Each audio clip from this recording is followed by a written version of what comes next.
안녕하십니까. 전기신경치료 학회입니다. 저희 학회는 물리치료사 전문의가 함께 모여서요. 근골격계의 통증을 잘 조절하고 또 유지시키고 하는 그런 방법들에 대해서 학술적으로 연구하고 실제로 임상에서 적용하고 있는 그런 학회입니다. 전국에 많이 좀 계세요. 일단 여러분, 전기신경치료학회는 통증에 굉장히 유의성 있는 그런 치료법이다라는 걸 먼저 말씀드리고요. 오늘의 주제로 한번 넘어가 보도록 하겠습니다. 여러분, 지금 이 영상을 보시는 분들 중에서 혹시 척추 전방 전이증 혹은 허리 디스크 혹은 허리 협착증으로 인해서 수술이나 시술을 권유받으신 분들이 계십니까? 네, 그런 분들이 계시면 또 혹은 또 그런 분들 중에서 너무 아파서 무서울 정도다 혹은 많이 아프다 오랫동안 아프다 그런 경험을 가지고 계신 분이 계십니까? 만약에 그런 분이 계시다면 오늘 영상을 좀 주의 깊게 보시고요. 조금이라도 좀 도움이 되셨으면 좋겠다라는 생각을 합니다. 우선 오늘 설명을 드리기 전에 실제 사례를 보여드리면서 제가 한번 설명을 드려보도록 할게요. 척추 전방 전이증에 대해서 허리 디스크나 협착증은 워낙 잘 아시니까 간단하게 설명드리고 척추 전방 전이증에 대해서만 먼저 말씀을 드리는데 실제 제가 최근에 찍은 제 엑스레이 필름을 함께 보면서 척추 전방 전이증에 대해서 어떻게 대처를 해야 될지 무조건 수술을 해야지만 되는 것인지에 대한 정보를 제 경험과 함께 한번 설명을 드려보도록 할게요. 이게 제 허리 사진이에요. 제 허리 사진인데 요거를 이게 작년 1월 30일 날 찍었구만요. 캡처를 좀 해서요. 좀 그렇지만 이렇게 capture를 했습니다. 캡처를 해서 여기서 좀 보여드리면 전반적으로 지금 척추 모양이 이렇게 좀 휘었네요. 이게 삶의 모양이고 그 다음에 디스크 바디도 이렇게 네모 반듯하지 않고 지금 이런 식으로 퇴행성 변화가 있네요. 그죠? 이렇게 퇴행성 변화가 있습니다. 그 다음에 이쪽보다 이쪽이 좀 좁아져 있네요. 그리고 이게 요초 4번, 이게 요초 5번인데요. 이 사이는 뭐 간격이 많이 좁아져 있죠. 다른 데보다 간격이 좁아져 있는 그런 상태. 그래서 디스크의 퇴행성 변화가 아주 심한 그런 사례라고 보여져요. 그 다음 제가 한번 또 한번 보도록 하겠습니다. 다음 사진을 좀 보시면 이거 옆으로 찍은 건데 이거 가지고 설명드리기 좀 애매하고요. 아예 옆에서 찍은 거, 아예 옆에서 찍은 거를 잠깐 보면서 척추 전방 전이증에 대해서 잠깐 설명을 드리도록 할게요. 이것 또한 마찬가지로 예,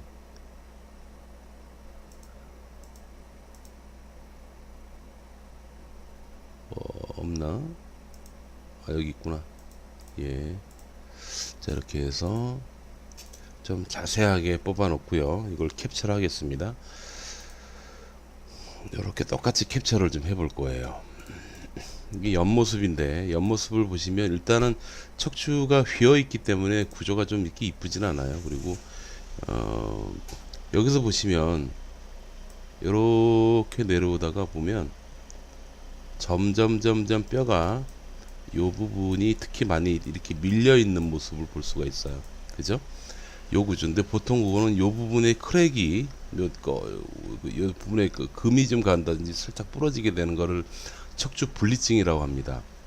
그 분리증이 생기면 이게 빠져나간다라는 게 대부분이고요. 근데 그게 아닌 경우에도 이런 식으로 전체가 통째로 앞으로 밀려 나가는 것, 이게 척추 전방 전이증이 되죠. 자, 이렇게 되면 문제가 되는 게 뭐냐면 요 안에 이런 그 척수라고 있어요. 이 척수 공간이 있는데 이 공간이 어떻게 되냐면 이렇게 쭉 빠져나가면서요. 빠져나가면서 이렇게 눌려버리는 거예요. 이렇게 밀려버리는 거죠. 이거를 제가 이렇게 보여드리는 것보다 제가 인터넷에서 한번 열어놓은 게 있는데요. 한번 보실게요. 자, 이렇게 밀리는 겁니다. 이렇게 다시 잘 보세요. 이런 식으로 전체적으로 어떻게 되냐면 여기가 눌리죠. 전이증이 생기면 척추 바디에서 전체적으로 앞쪽으로 이렇게 밀려버리면서 이 척수를 건드리는 척수 및 그 가지신경을 건드리게 이런 식으로 보이시죠? 네, 이런 모양이 되는 게 척추 전방 전이증입니다. 되게 무섭죠? 여기까지만 알면 되게 무서운 거예요. 그죠? 네, 그거를 먼저 말씀을 드리고 설명 한번 드려보도록 할게요. 일단은 제 경험에 대해서 먼저 말씀을 드리겠습니다. 저는 2012년도에 척추 전방 전이증, 그 다음에 허리 디스크, 퇴행성 허리 디스크, 협착증 진단 세 가지를 다 받았어요. 동시에. 그때 제가 그 다른 지역에서 일을 할 때였는데, 강남에서 일을 할 때였는데 너무 많이 아파서 일단 MRI를 찍어볼 요량으로 주변 병원을 갔습니다. 주변 병원을 갔더니 MRI를 찍고 상태를 보고 그 주치의 선생님께서 저한테 이런 말씀을 하셨어요. 자, 이 얘기를 드리기 전에 그때 당시 증상을 말씀드릴게요. 살짝 양치를 하다가 삐끗했습니다. 콜락하고 기침을 하다가. 근데 뜨끔하더라고요.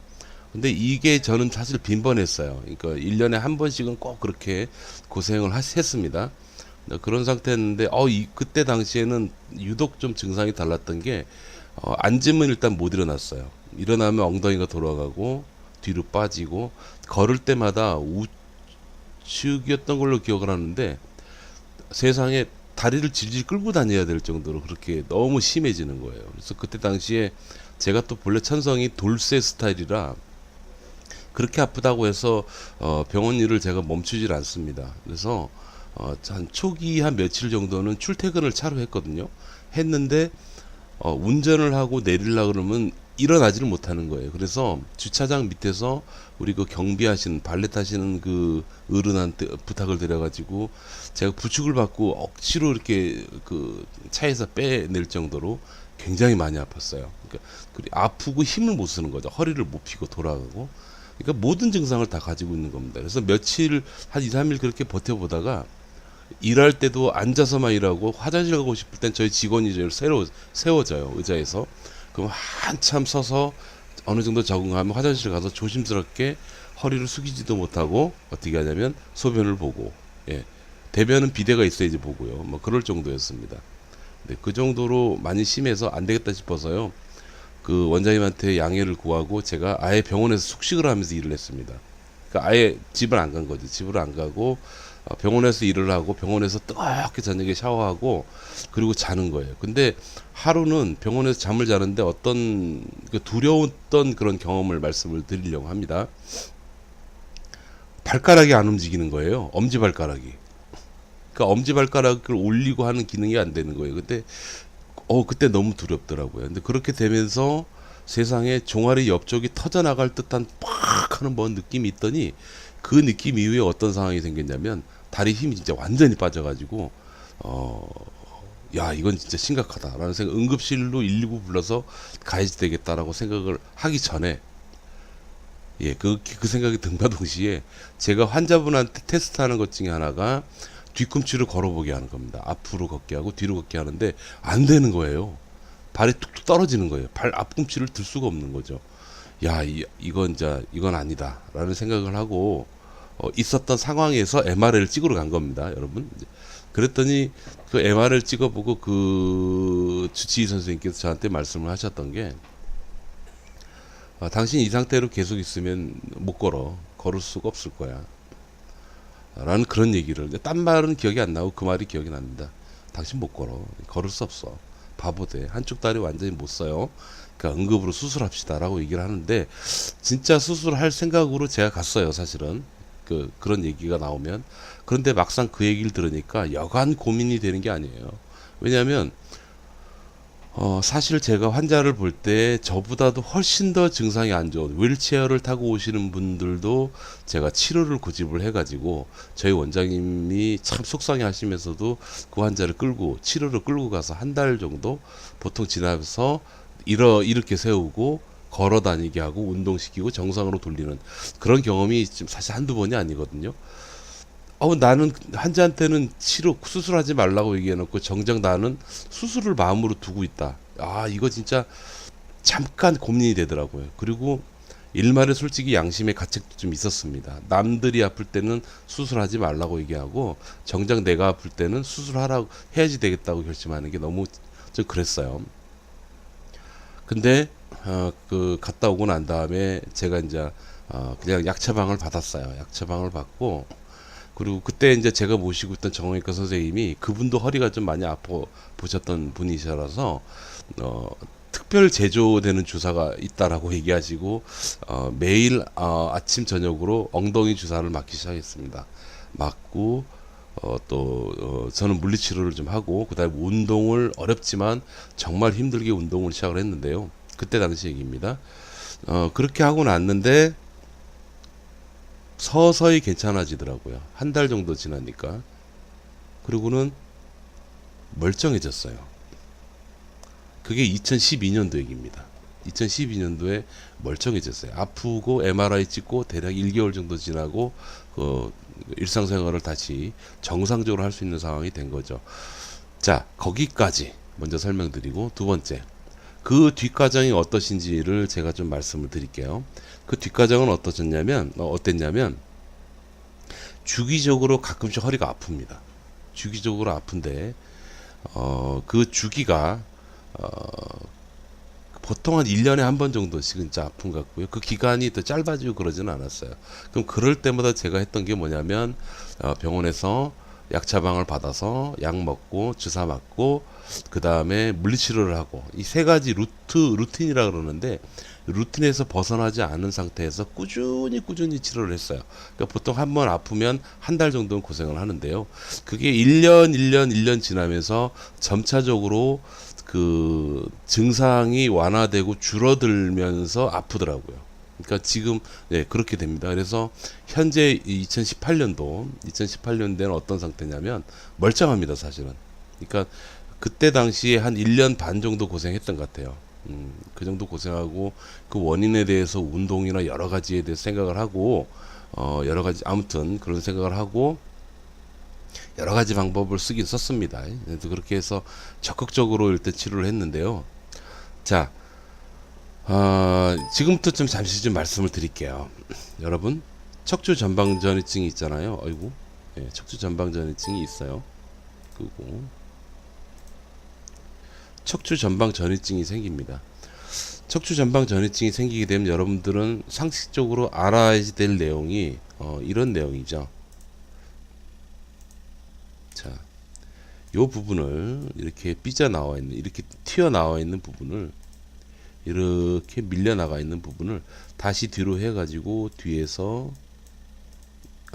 이렇게 쭉 잡아 당겨요. 쭉 잡아 당겨서 여기서 고정을 해주는 거죠. 이렇게 하는, 그게 유화술이라고 하는 거, 정형외과 전문의들이 하시는 그런 수술 방법인데, 이거를 해야지 되는구나라고 생각을 하시는 경우가 있는데요. 다시 제가 처음으로 들어가서 제 허리를 보여드릴게요. 저는 2012년도에 그런 그 진단을 받았고요. 그때 허리 디스크 협착증, 그 다음에 그 전이증, 세 가지 다 진단을 받았어요.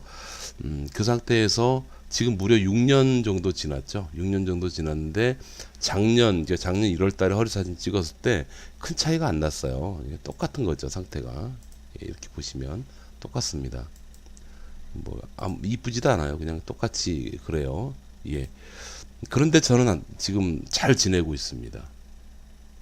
여러분, 희망을 가지십시오. 희망을 가지시고, 반드시 수술을 해야지 되는 그런 경우는 없고, 반드시 시술을 해야지 되는 경우도 없습니다. 여러분들이 이겨만 내시면 되는데, 그 방법에 대해서 오늘 지금부터 간단히 좀 말씀을 드릴까 해요. 일단은 가장 우선적으로 반드시 선행하셔야 될 게 뭐냐면 통증 치료입니다. 통증 치료는 어떤 방법을 쓰셔도 관계없습니다. 강한 진통제를 드셔도 관계없고요. 주사를 맞으셔도 좋고, 일단 아프지 않아야 돼요. 특히 척추 전방 전이증의 특징은 아주 약간의 삐끗함 때문에 심하게 아픈 기간이 뭐 있어요. 그리고 그게 이제 주기적으로 나타나요. 그리고 시간이 흐를수록 호전이 되지 않잖아요. 그러면 그 주기가 짧아져요. 그래서 나중에는 뭐 계속 아픈 거죠. 나을만 하면 또 다치고, 나을만 하면 또 다쳐서 계속 아프니까 삶의 질이 완전히 떨어져 버리는 그런 현상이 있더라고요. 실제 환자를 보니까.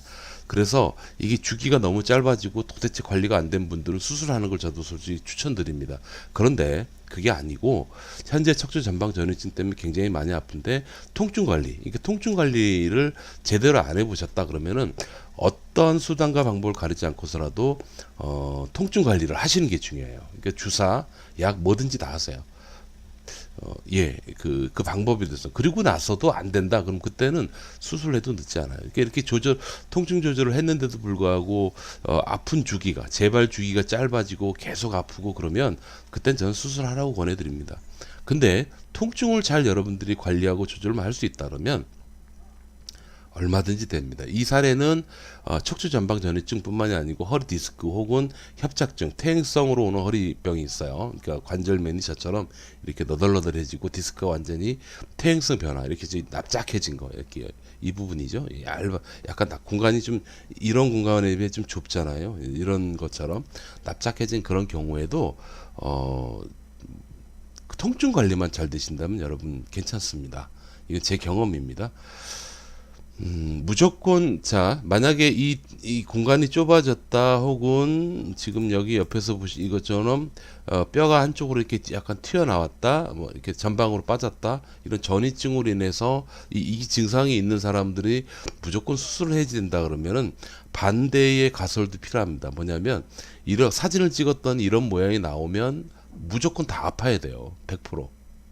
근데 여러분들이 모르고 계신 게 있어요.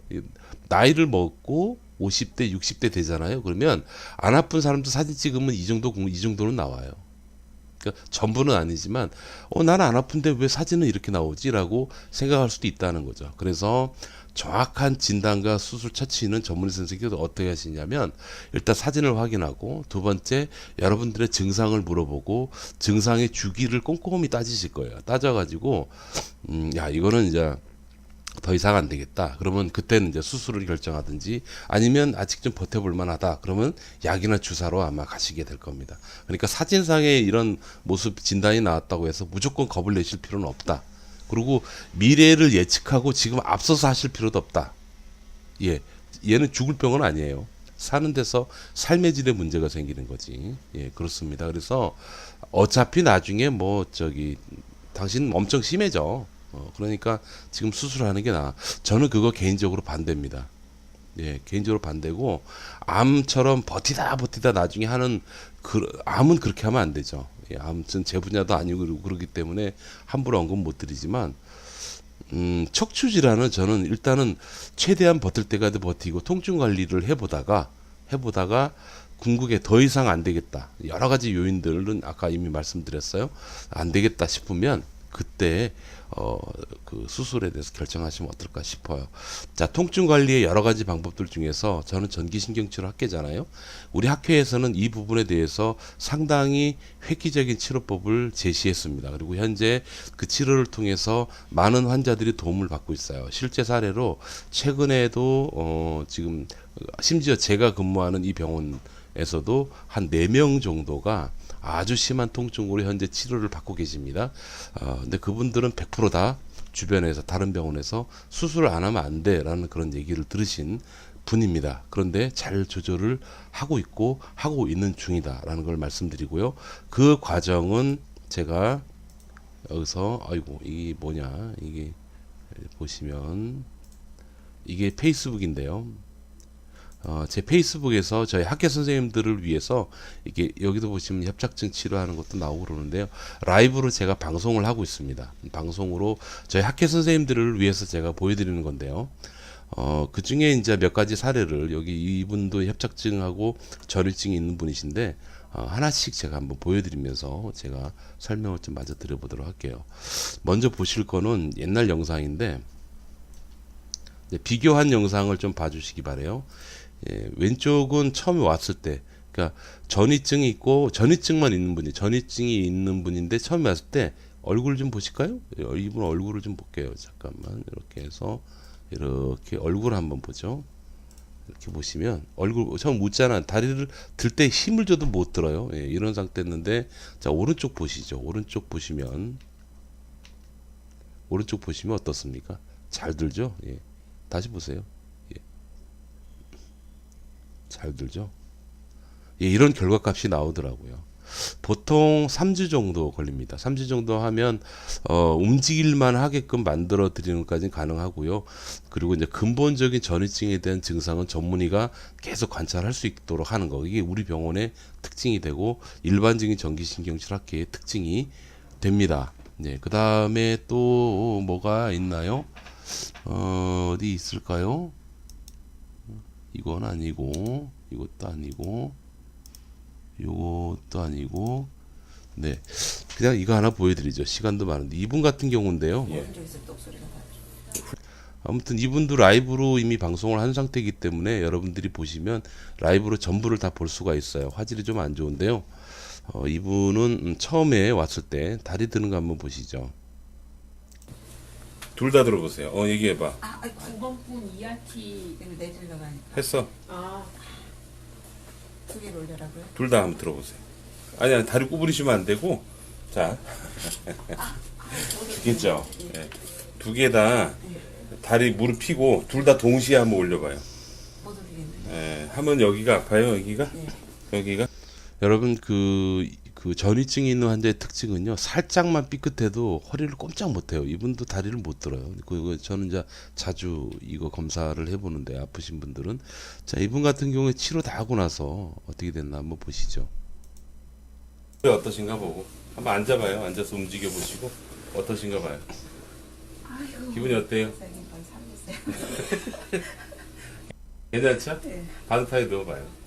어떻게 이렇게 네. 자, 이 상태에서 지금 뭐 환자분은 뭐 많이 개운한 그런 상태가 유지가 되고 사실 이분은 딱 한 번 오고 말았어요. 예. 자주 와요, 이분이. 자, 다리 드는 거 보십시오. 진짜 좋습니다. 이렇게 잘 버티잖아요. 근데 이분이 언제부터 저한테 오셨냐면 2014년부터 저한테 오십니다. 주기적으로 오시는데 아플 때마다 이렇게 관리하시면서 수술을 뒤로 미루고 있는 중이에요. 그리고 일상생활 다 하시고 일도 잘 하십니다. 자, 결론 한번 내려볼게요. 여러분, 척추 질환 중에서 대표적인 증상 전이증, 디스크 협착증 이거는 중년의 모든 사람들에게는 공통적인 어떤 힘든 원인들 누구나 올 수 있는 그런 병이라고 생각합니다. 자, 이 부분에 대해서 사진상에서 여러분 협착증이 있고 디스크가 있고 전이증이 있으세요? 예, 사진상에. 그리고 아프세요? 아프면 일단 무조건 수술을 해야지 된다는 생각을 좀 버리셨으면 좋겠고요. 버텨보십시오. 제가 존경하는 정형외과 선생님께서 한 말씀하신 게 있는데요. 여러분, 낡아도 내 거가 낫대요. 낡아도 내 거가 낫다라고 말씀하십니다.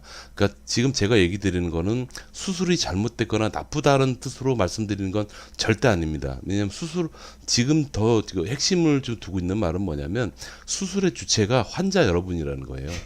예, 집도의 선생님은 수술하시는 분이지 수술을 받는 분은 아니잖아요. 그러면 수술한 그 결과를 고스란히 여러분들이 책임지시게 돼요. 이해되시나요? 그래서 수술하고 나서 100%다 좋다면 모르지만 사실 수술하고 나서도 여전히 불편한 분, 그분들은 일상생활의 문제거든요. 그런 분들은 수술하고 났을 때 정말 예후가 별로 안 좋으시더라고요. 이런 거 저런 거 생각한다면 일단 여러분 두 가지입니다. 하나는 상태를 봤을 때 사진상 상태를 봤을 때 이건 수술 안 하면 안 돼 라는 그런 얘기를 들었다 그러면 그대로 진행하지 마시고 그때 그 진단을 받을 때 당시에 아픈 거 통증 그 통증을 잘 조절할 수 있는 그런 방법을 수단과 방법을 가리지 말고 그러나 병원 안에서 대체요법 말고요. 찾아서 어떻게 해서라도 통증을 조절하시기 바랍니다. 두 번째는 뭐냐면 여러분들이 이렇게 어떤 진단을 받았다고 하더라도요. 이 얘기는 제가 드리면 안 되겠네요. 오해의 소지가 있기 때문에 제가 말씀드리지 않겠습니다. 일단은 통증을 조절하세요. 통증을 조절하시면 여러분들 잘 관리하면서 제가 2012년도에 최초 진단이 나왔고 지금 시간이 지나면서 지금 멀쩡히 잘 지낸다고 얘기하는 것처럼 여러분들도 그렇게 지낼 수 있다라는 걸 말씀드려요. 이 영상을 끝까지 봐주셔서 감사하고 이 영상의 핵심은 이겁니다. 예, 무서워하지 마세요. 두려워하지 마시고 저도 그 경험이 있었는데 무서운 병이 아니더라고요. 잘 관리하고 잘 유지하고 일상생활 관리를 차분하게 해 나가시면 얼마든지 이겨나갈 수 있고 아주 그 즐거운 생활을 할 수가 있다라고 말씀을 드립니다. 긴 시간 감사합니다.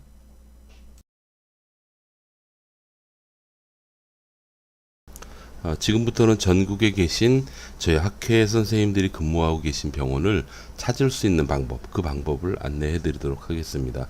잘 보시고 한 번만 보시면 금방 이해되실 거예요.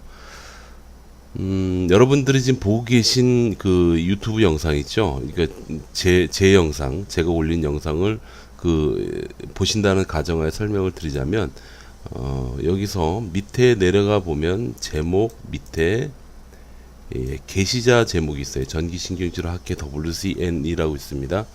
여기를 찾아가시는 건데, 찾는 방법은 이 게시자 옆에 보시면 동그란 이미지 있죠? 이 부분을 클릭을 한번 해보십시오. 하시면 유튜브 상에 저희 학회 홈페이지가 나옵니다. 여기서 상단 오른쪽 밑에 보시면 전기도수치료협회라고 여러분 보이실 거예요. 이쪽을 클릭하시면 돼요. 그러면 여기가 저희 학회 선생님들이 모여서 공부하는 공간입니다.